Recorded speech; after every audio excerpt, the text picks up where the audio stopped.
for me, it was frightening because it was the beginning of season 2. Season 1, as I was coming on board, as I was writing my script that got me the job, season 1 was still on the air, and it was in its second run that the show started to really, the groundswell started to build.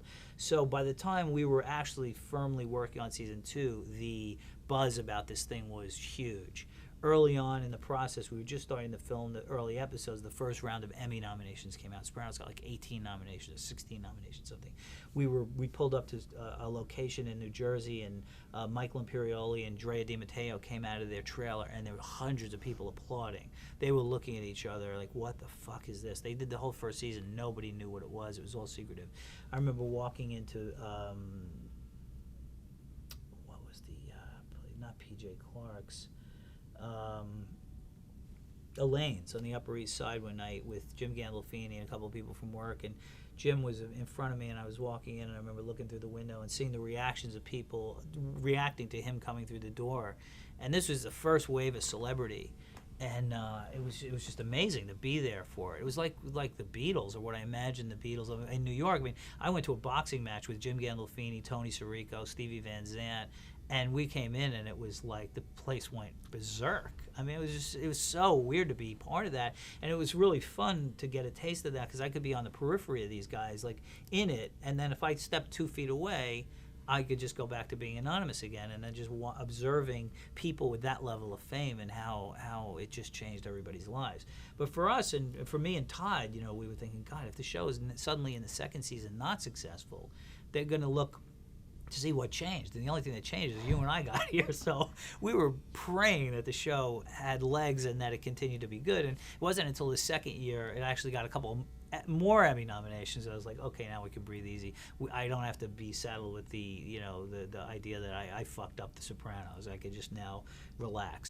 It was real. I mean, it was the first time outside of cinema that you could do a show in the mob genre and do it with the appropriate levels of violence, language, real casting. And I right away I want to clear up that I don't think that's what made the show special. What made the show special was the manner in which the stories were told.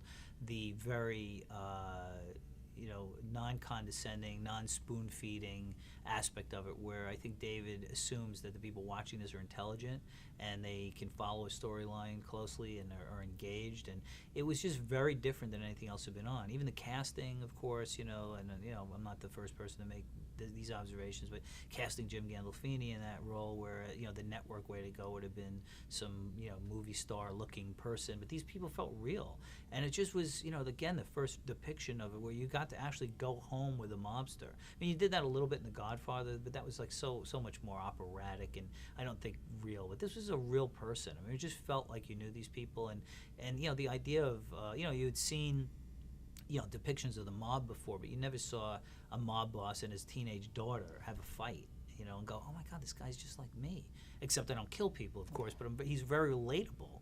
And it just struck a chord with people in so many different ways, and it was just brilliant. And I think it was a really happy coincidence that HBO and cable happened around the same time. If you did that show as a network show, who knows? It certainly wouldn't have been The Sopranos. It would have been something very different. We actually used to kid around that David wanted to do a network episode of The Sopranos, where you just come in and it was a whole different cast and it was written like a network show with the language restrictions and everything else and the storytelling restrictions, and just not shine a light on it at all. Just it's a different Tony and it's a different Carmela.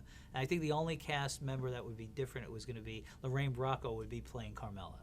That was because that's probably what it would have been in a network. You go, well, what do you mean? No, she's the wife, and that's probably what the kind of network casting that would have been done. So, but yeah, I mean, it certainly worked for me. I mean, the first time I saw it, I was blown away.